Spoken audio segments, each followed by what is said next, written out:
Magandang morning. Saluyot sa kapitbahay at labong. Yung sa akin dahon ng kalabasa, igigisa ko na lang. Kasama patola. Himayin na ang gulay.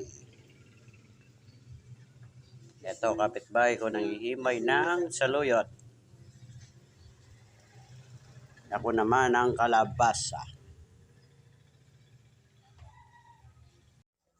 Ito, nabili kong gulay, patola at bulaklak ng kalabasa.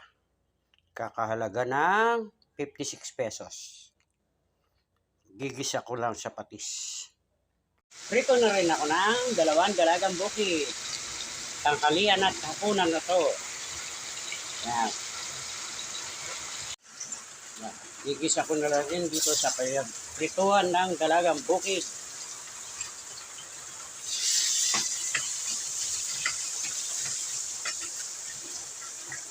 Bawang.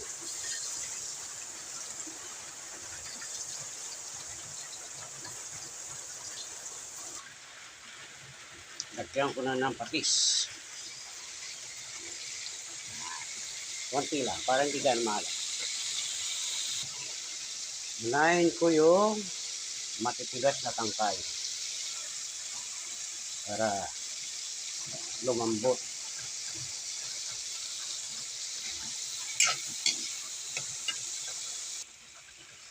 Nilagyan ko rin ng mushroom.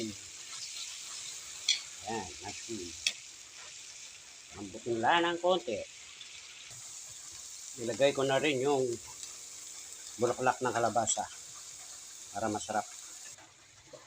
Nilagay ko na rin ang patola.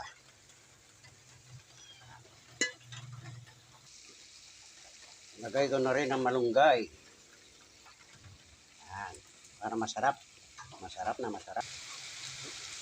Kulay green na. Luto na po ito. Thank you for watching.